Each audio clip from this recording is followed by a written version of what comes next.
The security checkpoint at orbital station Kepler-7 had processed thousands of species over the years. Zelthians with their crystalline exoskeletons, Verosians trailing bioluminescent tendrils, even the occasional chromath whose very presence made the air shimmer with heat. But nothing had quite prepared Security Officer Venn for the sight of Marin stumbling through the scanner, arms crossed protectively over his chest, his uniform torn in a dozen places. "Stop right there." Venn's translator implant crackled, his three eyes narrowing in concern.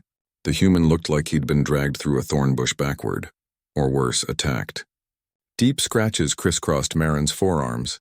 His neck bore fresh welts, and there was what appeared to be a bite mark on his shoulder. "What happened to you?"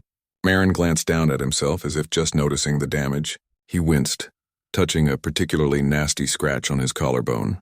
"Oh, this? It's nothing, really. Just a training exercise." Training exercise? Venn's mandibles clicked skeptically. In his 15 cycles working station security, he'd learned that humans had a disturbing tendency to understate danger. They called catastrophic hull breaches minor technical difficulties, and described near-fatal injuries as flesh wounds. "You're bleeding in 7 different places." Before Marin could respond, a commotion erupted from the cargo bay entrance.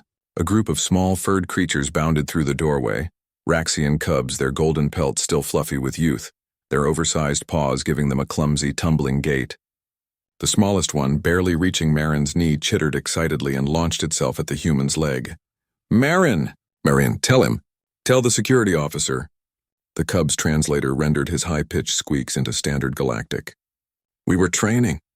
Venn's eyes widened. Raxians were a warrior species, their adults standing nearly 8 feet tall with retractable claws that could slice through durasteel. These cubs, though small, already possessed razor-sharp talons and teeth designed to tear through prey. And this human had been playing with them? "Training," Venn repeated flatly. The cub, his badge identified him as Taro, nodded vigorously, his ears flopping with the motion. "Yes, Marin teaches us combat techniques. Today we practiced ambush tactics and close-quarters grappling."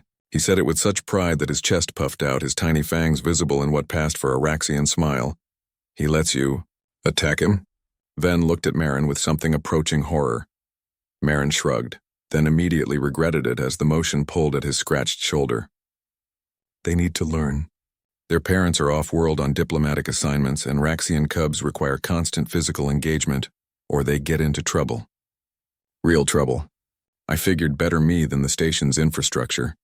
Another cub, slightly larger than Taro, chirped up. "Marin is very durable. Last week I bit him really hard and he only said ow a little bit." "You bit him?"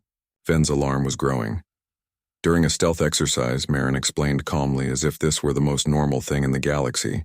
"She snuck up behind me while I was checking the environmental controls. Nearly gave me a heart attack, actually. But her form was perfect. Low center of gravity, silent approach, targeted strike to a vulnerable area. I told her parents she's a natural." Venn stared at the human.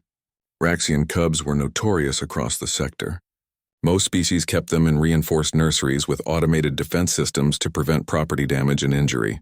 Raxian parents often hired combat veterans to supervise their young, usually former soldiers in powered armor. Yet here was this soft, fragile human covered in wounds, talking about ambush training like he was discussing weather patterns. "Human marine," Venn said carefully. "You understand that Raxian cubs are classified as level 4 biological hazards?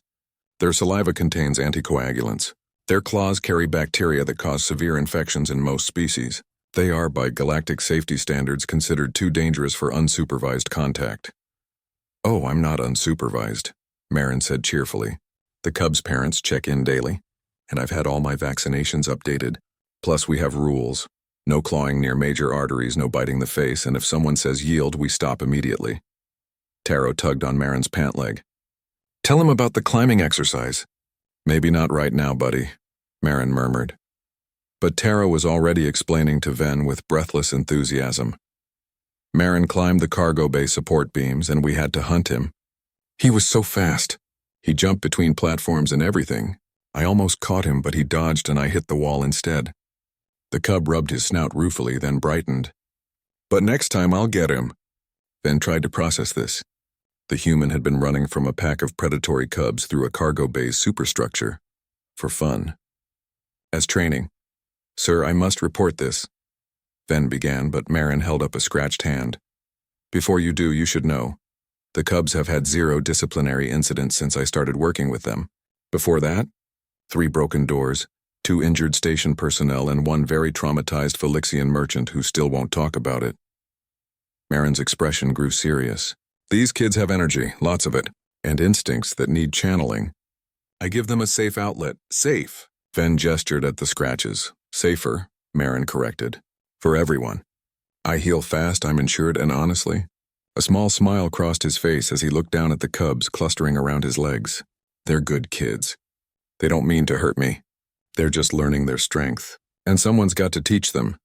Taro looked up at Ven with enormous golden eyes. Marin says humans are persistence hunters. He says his ancestors chased prey until it got too tired to run. He says we can learn patience from them. The cub's voice dropped to a whisper. He's teaching us to be better warriors than our instincts alone could make us.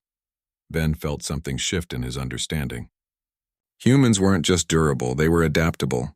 This wasn't stupidity or bravado. It was strategy. The human had assessed the situation, recognized a need, and volunteered himself as a living training dummy because it served a purpose. Because someone had to do it, and he could.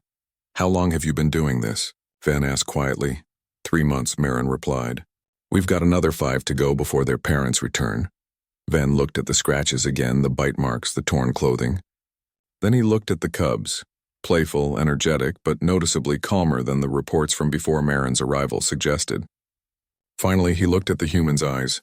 There was no fear there, no resentment, just quiet determination and, surprisingly, affection.